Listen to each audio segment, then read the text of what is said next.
everybody. I am here to talk to you about number 2. We are going to take care of the toilet. So, RV toilets, not so fun. They're really uncomfortable and poorly made. It's all plastic. It's not really a normal shaped toilet. It's almost like a round toilet, but not really. I mean, it's got this pokey little plastic. Everything's plastic. I hate it. Plus, when you go to flush it, it only flushes from here, and that's it. Which makes it hard to clean. Which makes it really, really hard to clean because it kind of swirls up a little bit. And I just took my pressure regulator off of the outside of the trailer. So right now we have a ridiculous amount of water flow, and even with the water being as high as it possibly can, it still doesn't really do a very good job of washing. This is what I have found to be the best toilet overall for a good replacement. That's close to a stick and brick house toilet. And the reason that I did this one is it is heavy, like it says on the box. I mean, the box is probably like 50 pounds or 45 pounds or something like that. So it's not light.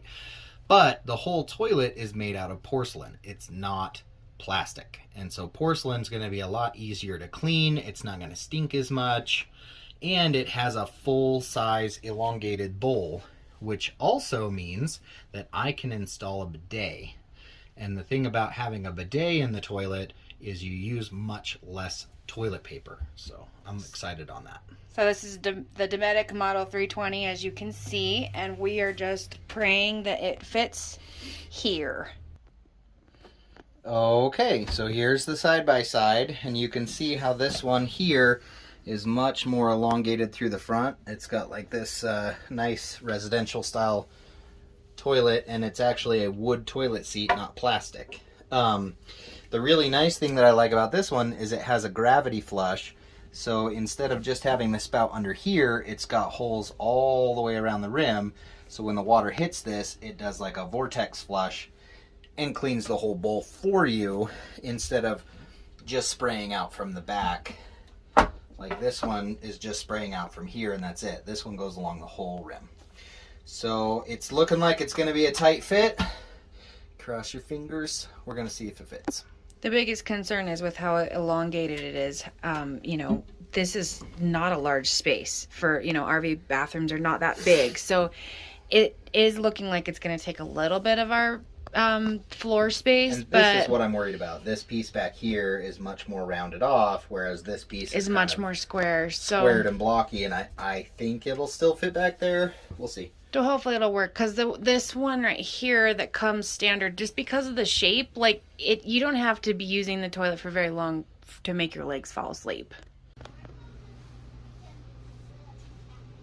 It didn't fit. It totally fits. It doesn't fit. It totally fits. It fits now. You just got to punch holes in the wall. That's all. Look at what he did. I'm downstairs making dinner. I come up. He's punctured holes. Hey, listen. If it fits, I sits. Boom. No one's gonna know. Okay, so all joking aside, I wanted to go through this a little bit with people so that you understand kind of my process and how I kept it from completely overwhelming me with stink, because these tanks can get really, really rough. So what I did was I flushed the black tank, and then it has a self-flushing system. I filled the tank up with the self-flushing system, and I dumped that out. And then I came in here, and I took the hose off of our shower, and I sprayed this directly down the hole with the toilet running. And what that did is it just kind of agitated everything at the bottom and got all the yuckies out. And that way, it really did a pretty good job of flushing out most of the stink. And then when I pulled the toilet, it wasn't too bad, but just to keep myself from choking on fumes, I put this down here This is just a garbage bag with some paper towels in it, and that kind of puffs out and makes a nice seal so that none of the sewer gases are coming up in your face while you are puncture holes in the wall. Yeah. Hey. So then to get the pressure out of the lines, I turned all the water off to the trailer, and then I hit the low drain line, and I opened up this sink so that it let out all the pressure and it drained the water out of these lines. So that way when I opened everything up, nothing leaked. It was awesome. I didn't have water on the floor that I had to mop up or anything. So flush your tanks a couple of times before you do this, and then depressurize your lines before you take on the project, or you're going to get wet and smelly. Okay, so then the last thing you need to make sure that you do is you have this nice little plug in the floor here. Don't forget to take it out right before you're ready to put the toilet in. These toilets are super simple. They have a little foam gasket on the bottom that sets over that ring and kind of seals everything. So it literally sits, there's these two bolts here that sit like this. And then the toilet lines up those holes. It sits on top. It has two nuts, and this is the water hookup. That's the whole toilet. So mine's going to be a little bit more complex because I'm also going to put in a bidet, but for now I'm just putting in the toilet. I have done it! And you can't even really tell. There's holes in the wall. I don't care. No one cares. So here's the final product. I lied to you. I did put in the bidet. It's not quite finished yet. The hardware pieces that the bidet came with have standard plumbing sizes for a toilet, like a residential style toilet. This toilet, the diameter is just a little bit smaller, so it doesn't fit. So I'm going to have to get a couple of reducers and adapters and that kind of stuff. And because this sticks out so much, it does barely clear. So I have about like an inch maybe, but the line comes straight back. So what I'm going to do is I'm going to get a 90-degree elbow that goes straight down, so it'll come out and down, and then I can hook my line in so that the line comes this way instead of the line going out this way. That way that'll be tucked underneath the toilet, nobody can really see. But really nice overall. I'm pretty happy with it. So the other toilet, show us the gravity flush. So this is the gravity flush. Nice water all the way around, and then it fills back up a little bit. So with our other toilet, we were doing this anyway, and you can adjust how much water is in the bowl, from what I understand, for those that are being a little more water conscious. But I see that. I'll move so you can see how tight that is. Yeah, so here's we got about an inch. I'm just glad it cleared the door. But yeah, that's pretty cool. So there's the flush.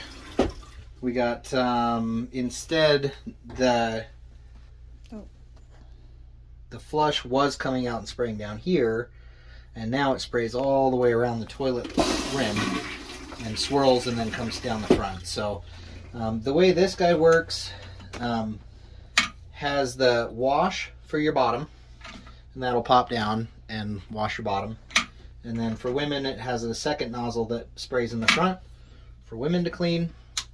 And it has a cleaning setting for cleaning this off, where it'll keep the shield in place, and it'll just clean off all of the nozzles, so you don't have to stick your hand down in there all the time. This is a clean toilet, hasn't been used yet, so I'm not really that worried about it. It's, yeah, pretty nice. I like that it's white and not the bone color. And I like that it's a full-size seat. It fits barely. I think that has more to do with the quality control of this build in the trailer.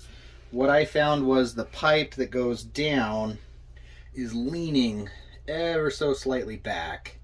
And so it probably is about an inch too far leaned back. So if they would have drilled the hole in the right place, it would have had enough clearance. But because they didn't drill the hole in the right place, I had to punch into the wall a little bit.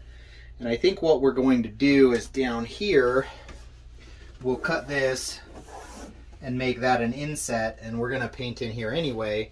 So once that's all out, we'll put some finished trim pieces in to make it look like it's a shelf. But this wall isn't holding anything structurally. Yeah, it's just kind of the, you know, a roundabout into the bedroom and the outside. But we'll make it look a little bit better than just I punched a hole in the wall. But for now, I punched a hole in the wall, and it works. It fits. So there we are. I mean, you see it. You see it. It just needs a little like wood filler or caulking or something. It looks fine. But yeah. New toilet. Thanks, Dometic.